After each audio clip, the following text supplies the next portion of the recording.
सभी दोस्तों को मेरा प्यार भरा नमस्कार। मेरा नाम है सतेंद्र कुमार। कहानियाँ सुनाता हूँ।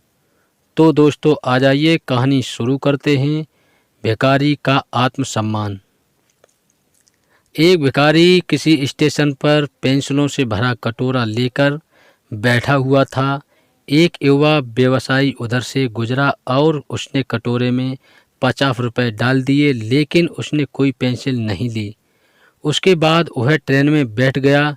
डिब्बे का दरवाज़ा बंद होने ही वाला था कि अधिकारी एकाएक ट्रेन से उतरकर भिखारी के पास लौटा और कुछ पेंसिल उठाकर बोला, मैं कुछ पेंसिल लूँगा। इन पेंसिलों की कीमत है। आखिरकार तुम एक व्यापारी हो और मैं भी। उसके बाद वह युवा तेजी से ट्रेन में चढ़ गया। कुछ वर्षों बाद वह व्यवसायी एक पार्टी में गया। वह भिखारी भी वहाँ मौजूद था।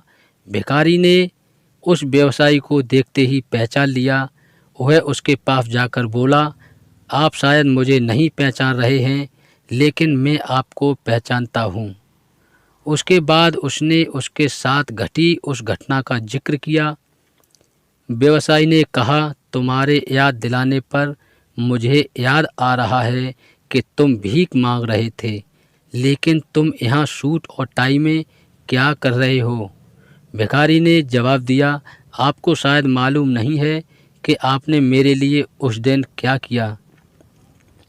मुझ पर दया करने की बजाय मेरे साथ सम्मान के साथ पेश आए।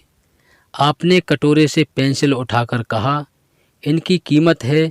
आखिरकार तुम भी एक व्यापारी हो और मैं भी। आपके जाने के बाद मैंने बहुत सोचा, मैं यहाँ क्या कर रहा हूँ, मैं भीख क्यों मांग रहा हूँ। मैंने अपनी ज़िंदगी को संवारने के लिए कुछ अच्छा काम करने का फैसला लिया। मैंने अपना थैला उठाया और घूम घूम कर पेंसिलें बेचने लगा। फिर धीरे धीरे मेरा व्यापार बढ़ता गया। मैं कॉपी, किताब एवं अन्य चीज़ें भी बेचने लगा और आज पूरे शहर में मैं इन चीज़ों का सबसे बड़ा थोक विक्रेता हूँ। मुझे मेरा सम्मान लौटाने के लिए मैं आपका तहे दिल से धन्यवाद देता हूँ, क्योंकि उस घटना ने आज मेरा जीवन ही बदल दिया। मित्रों, आप अपने बारे में क्या सोचते हैं?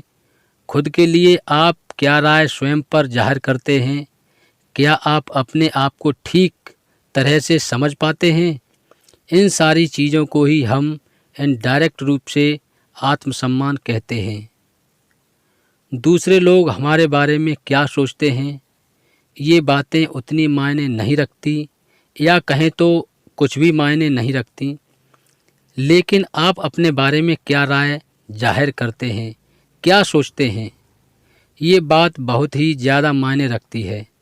लेकिन एक बात तय है कि हम अपने बारे में जो भी सोचते हैं उसका एहसास जाने अनजाने में दूसरों को भी करा ही देते हैं।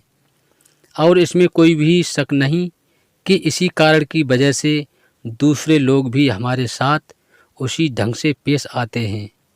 याद रखें कि आत्मसम्मान की वजह से ही हमारे अंदर प्रेरणा पैदा होती है, या कहें तो हम आत्म प्रेरित होते हैं। इसलिए आवश्यक है कि हम अपने बारे में एक श्रेष्ठ राय बनाएं और आत्मसम्मान से पूर्ण जीवन जिएं। दोस्तों, कहानी कैसी लगी कमेंट के माध्यम से अवश्य बताएं। लाइक शेयर करें और चैनल को सब्सक्राइब करना ना भूलें। धन्यवाद।